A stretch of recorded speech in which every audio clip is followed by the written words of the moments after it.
Hello and welcome you all. मेरा नाम है शांतनु शुक्ला और इस वीडियो में हम बात करने जा रहे हैं ब्लड रिलेशनशिप के रीजनिंग जो है आपका पेपर 1 का जो रीजनिंग होता है उसमें टिप्स एंड ट्रिक हम क्या यूज करेंगे जिससे हम ये सारे क्वेश्चन इजीली सॉल्व कर सकें। ठीक है, हम इजीली सॉल्व करके और फुल मार्क्स स्कोर कर सकें। ठीक है, हमारा टारगेट क्या है? फुल मार्क्स स्कोर करना। ठीक, चलिए शुरू करते हैं। अब देखो, ये हमारे वही रिलेशनशिप हैं जो कि हमारा रिजल्ट आने पे खून चूस लेते हैं भाई। ठीक है, जब रिजल्ट हमारा आता है ना तब खून चूसते ना, बेटा कितने नंबर आए, मेरे बेटे के तो 98% आए, मेरी बेटी के 98% आए, ये क्या तुम्हारे 70-80% आए, इधर आओ आओ तुमको दिमाग खराब करे। अब समस्या क्या है, ये लोग उनसे वहां तो पीछा नहीं छुड़ा सकते हैं, पर अब क्या है, इन्हीं रिश्तों का इस्तेमाल करके हम अपने मार्क्स बढ़ा सकते हैं। ठीक है, हम क्या कर सकते हैं, हम फुल मार्क्स गेन कर सकते हैं। ठीक है, उसके लिए क्या करना है हमको, ये थोड़े से 2 से 3 चीजें हैं जो हमको ध्यान रखनी है। ठीक, अगर हमने वो चीजें याद कर ली तो ये समझ लो कि जिंदगी में कभी ये क्वेश्चन गलत नहीं हो सकते आपके। ठीक, देखो तो बेसिकली ये समझाने की आवश्यकता नहीं, बट फिर भी एक आइडिया देने के लिए लिख दिया आपको कि नॉर्मली क्वेश्चन जो आते हैं उनमें यही रिलेशनशिप होते हैं, brother sister, mother father, uncle grandmother, brother in law, grandmother, aunt, इसी तरह के रिलेशनशिप होते हैं। अब जो हमें मेन 4 चीजें याद रखी हैं वो 4 चीजें हम नेक्स्ट 4 मिनट में कंप्लीट कर लेंगे।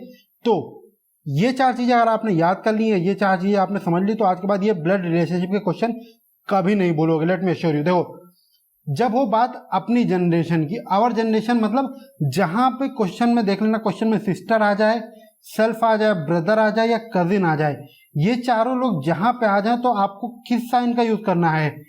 साइन, ये साइन बनाना है आपको। ठीक है, यानी कि इतना, यानी कि ये लोग क्या है, अपनी ही जनरेशन के हैं, ना ये हमसे बड़े हैं ना ये छोटे, हमारे हम उम्र ही हैं। ठीक, तो ये हो गया आपकी इक्वल जनरेशन। ठीक, अगला क्या है, आवर एल्डर जनरेशन, यानी कि हमसे बड़ी जनरेशन के, ये हमारे पिता तुल्य हैं, ये हमारे माता तुल्य हैं, ये हमसे बूढ़े हैं। ठीक, तो अब इस तरह के क्वेश्चन में क्या आता है, father mother, grandfather, grandmother, uncle aunt, तो ये सारे रिलेशनशिप जहां आए तो समझ लेना है इनके सामने हमें क्या सिग्नेचर का यूज करना है, ये अपर सिग्नेचर का यूज करना है। ठीक, ध्यान रखना क्या सिग्नेचर कहाँ यूज करना है ताकि कंफ्यूजन ना हो और गलती ना हो। ठीक, अब अगली बात है, अब अगला चीज याद रखनी वो है क्या, यंगर जनरेशन। यंगर जनरेशन मतलब हमसे जो छोटा हो। ठीक है, छोटा जो हो, छोटे को हम कैसे डिनोट करते हैं, छोटा हमेशा पैर छूता है ना झुक करके, तो यानी कि उसको नीचे की तरफ डिनोट करते हैं। ठीक, तो अब बात करें यंगर जनरेशन में कौन आता है, तो यंगर जनरेशन में सन आता है, डॉटर आता है, नेफ्यू आ गया, नीस आ गया। ठीक, तो ये थे 3 चीजें जो आपको याद रखनी, साइन कि किस रोल पे, किस रिलेशनशिप में कौन सा सिग्नेचर आएगा। ठीक, अब एक चीज और देख लो, ये चीज आप पे टोटल डिपेंड करती है, आप किस तरह इसको याद रखना चाहो। ठीक, पहली चीज ये है कि क्वेश्चन में कई बार मेल और फीमेल को आकर के आ जाता है तो लोग कंफ्यूज हो जाते हैं, तो हम क्या कर सकते हैं, मेल को हम प्लस से डिनोट कर सकते हैं और फीमेल को माइनस से। कोई लॉजिक नहीं है, मैंने सिर्फ समझाने के लिए ले लिया है, आपको जो समझ में आए आप अपने हिसाब से यूज कर लो। ठीक है, नहीं हो तो हम क्या करें, जैसे मान लो हम बी की बात करें, अगर बी को हमको मेल दिखाना है तो हमने एक छोटा सा एम बना दिया, और सी को फीमेल दिखाना तो ब्रैकेट में छोटा सा एफ बना दिया। ठीक, तो आई गेस ये बात क्लियर हो गई होगी आपको कि कैसे हम मेल और फीमेल को अलग अलग दिखाएंगे। अब क्या, अब हम क्वेश्चन करेंगे, अगर आपको 1 2 3 4 ये 4 चीजें अगर आपको क्लियर हो गई हैं तो लेट मी अश्योर यू, अब दुनिया के किसी कंपटीशन का पेपर, चाहे वो कैट हो, जैट हो, मैट हो, एनटीए नेट हो, आईबीपीएस हो या क्लैट हो, कोई भी एग्जामिनेशन जो है वो सारे एग्जाम इस तरीके से सॉल्व हो जाएंगे। ठीक, हम देखते हैं क्वेश्चन। ठीक, क्वेश्चन क्या है हमारा, क्वेश्चन कह रहा है, अब देखो हमें कुछ नहीं करना है, क्वेश्चन हमने अगर ये 4 चीजें हमने समझ ली तो अब क्वेश्चन सिर्फ पढ़ते जाना है और जो क्वेश्चन कह रहा है वो कर देना है। ठीक, देखो क्या कह रहा है, A and B are younger ones of C. Younger ones क्या, यानी कि यंगर जनरेशन, तो ये हमारे हो गए भाई सी महोदय, इनके यंगर जनरेशन। ठीक, तो एक तो हो गए ए और एक हो गए बी।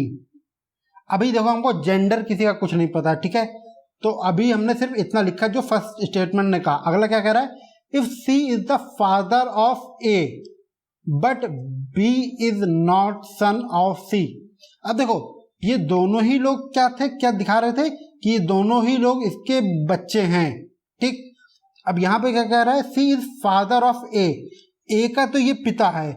अब यानी कि सी अगर फादर हो गया आपका तो ये क्या हो गया, ये हो गया मेल आपका हो गया, ठीक।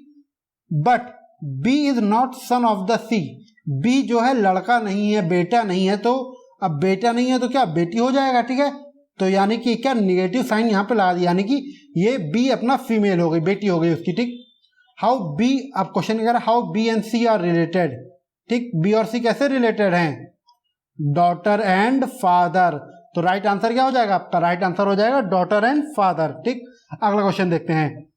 Introducing to a lady Rohan said, अब देखो यहाँ पे क्या है, यहाँ पे लिख लो रोहन और ये थी लेडी। अभी हमें पता नहीं क्या रिलेशनशिप है तो हमने कोई साइन नहीं बनाया, ठीक।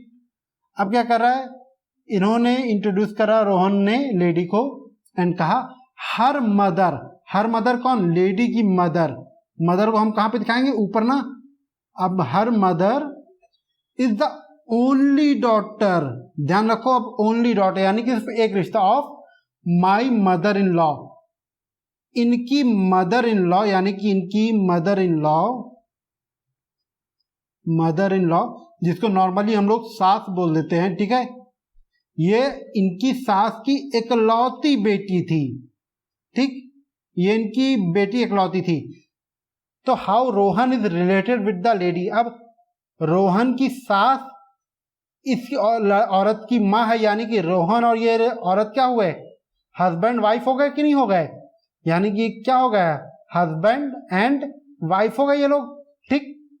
तो how Rohan is related with that lady, Rohan और ये लेडी कैसे रिलेटेड हो गए, अब अगर ये रिलेटेड रोहन जो हो गए लेडी के क्या हो जाएंगे, पिता हो जाएंगे, क्योंकि ये औरत उसकी माँ थी ना लेडी की।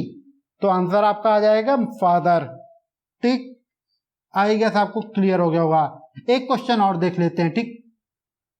अ man said to a lady, तो पहले लिख लो मैन सेड, सॉरी ये साइन नहीं लगाएंगे हम लोग, मैन और लेडी, ठीक।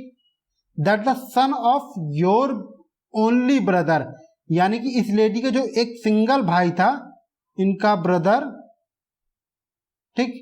The son of your only brother, इस ब्रदर का जो बेटा था यानी कि सन था, is the brother of my wife, यानी कि इसकी जो बहन थी यानी इसकी सिस्टर क्या थी, इसकी पत्नी थी, ठीक है, हस्बैंड वाइफ, ओके।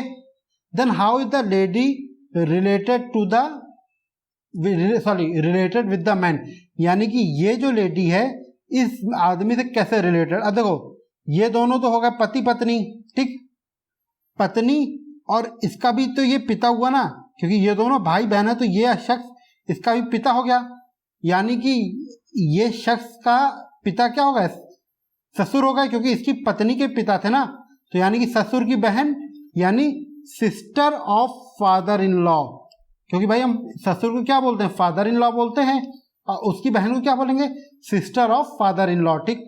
तो आई होप आपको ब्लड रिलेशनशिप के जो क्वेश्चन थे वो क्लियर हो गए होंगे, ये लॉजिक कैसे लगाना है, सिर्फ 4 चीज़ें याद कर लो, फिर फर्क नहीं पड़ता कौन से क्वेश्चन आए, आप सारे क्वेश्चन सॉल्व कर ले जाओगे।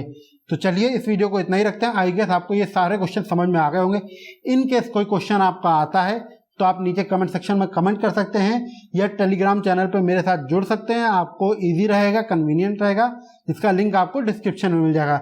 चलिए मिलते हैं आपसे अगले वीडियो में, तब तक के लिए all the best for your examination, have a nice day.